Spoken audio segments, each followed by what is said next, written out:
Nah, bagaimanakah tahapan dari analisis ini? Untuk yang pertama adalah analisis kelompok artefak, ya, yang masih berkelompok tadi. Nah, dari preanalisis yang tadi hanya sebatas pada bagian-bagian, saat ini kita sudah memasukkan variabel yang menunjukkan bentuk, ragam hias, teknik hias, dan juga teknik buat. Dari proses analisis ini akan diketahui dari suatu kotak artefaknya itu bagian-bagiannya apa saja. Nah, dari bagian-bagian itu muncul informasi bentuk tertentu. Tujuan analisis itu sebetulnya adalah untuk mengidentifikasi. Nomor satu, identifikasi apa? Nomor satu, bentuk. Jadi karena kita ketemunya kan pecahan, yang kita mau lakukan adalah mengenali kembali bentuk aslinya kira-kira seperti apa. Dan kalau kita sudah kenal yang kira-kira itu bentuknya seperti apa, ini namanya apa? Masuk ke dalam tipe apa? Jadi misalnya, balik lagi ini. Kita nggak tahu ke atasnya seperti apa dia. Di atasnya dia bisa begini aja terus. Tapi bisa juga naik begini, totonya belok, lalu terbuka. Kalau dia lurus aja, kemudian tingginya misalnya hanya segini, pasti ada namanya. Apakah itu namanya mangkuk? Apakah itu namanya cepuk? Kalau dia tinggi, dia naik segitu misalnya segini, apakah dia ini jambangan atau apa gitu. Tapi kalau dia naik ke atas begini, terus dia belok begini, terus di atas ini ada gini lagi, itu namanya apa? Apakah itu periuk? Apakah itu seperti gentong kecil? Karena itu masing-masing tipe itu ada namanya. Kalau kita sudah bisa kenali kembali perkiraan bentuknya, maka dia harus jadi satu kelompok kecil, dan hasil dari analisis itu, misalnya pecahan ini adalah pecahan, katakan contohnya misalnya daring.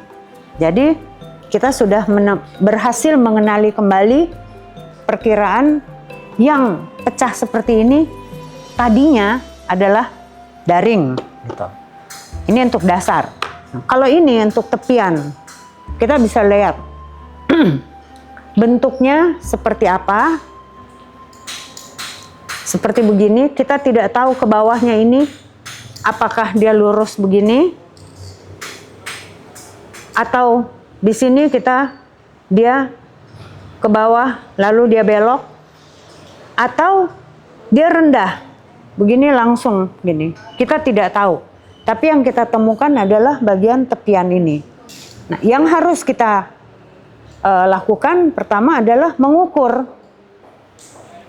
diameter mulutnya ini atau diameter bibir, istilahnya bibir, ini berapa? Ada caranya dengan menggunakan sheet, lembar lingkaran. Kalau untuk mengukur lingkarannya, jadi ini udah dibikin, ini dibikin per 1 cm.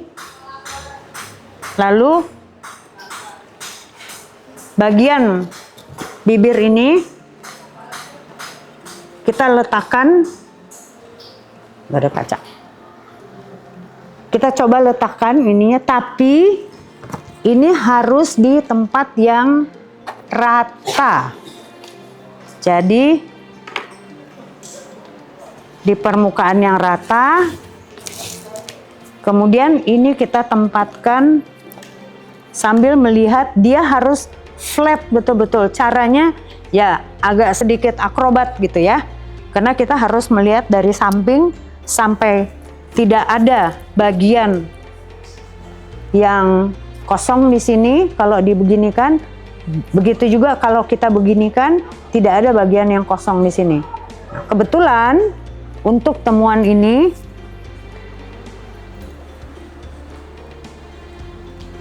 diameter dalamnya nggak cukup, lebih besar dari di sini. Ini dibikin sampai 40 cm diameternya. Ini lebih dari 40 karena nggak masuk di sini. Jadi benda yang diameter mulutnya lebih dari 40 itu apa ya?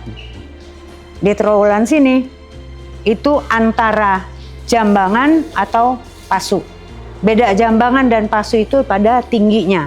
Jadi jambangan itu lebih tinggi, sedangkan pasu itu lebih rendah. Kemudian unsur lain yang harus kita kita data adalah ketebalannya.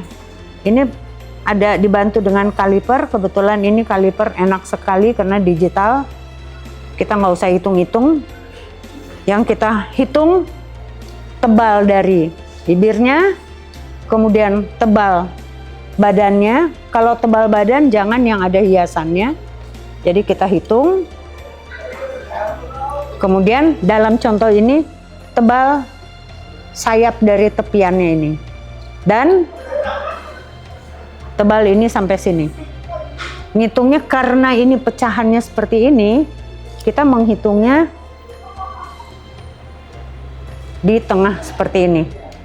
Ini ketika kita sudah masuk langkah analisis. Jadi di dalam analisis itu yang pasti nomor 1 identifikasi bentuk atau mengenali kembali bentuk dari pecahan-pecahan. Yang keduanya adalah bahan. Kenapa bahan itu penting? Karena dari bahan untuk hal keramik atau porselen dan stoneware, dari bahan itu kita bisa mengenali kembali asalnya dari negara mana. Dan dengan melihat bahannya juga, di mana dalam hal ini kita mengamati bagian pecahannya ini dan pecahan ini, kita bisa melihat atau mengenali kembali bagaimana dia dibakar, gitu ya. Kemudian ada satu lagi teknologi. Nah, terkait dengan bahan, kalau teknologi lebih spesifik mengarah atau menjawab bagaimana benda ini dibuat. Bukan dibuat, dibentuk. Kemudian yang keempatnya itu adalah hias.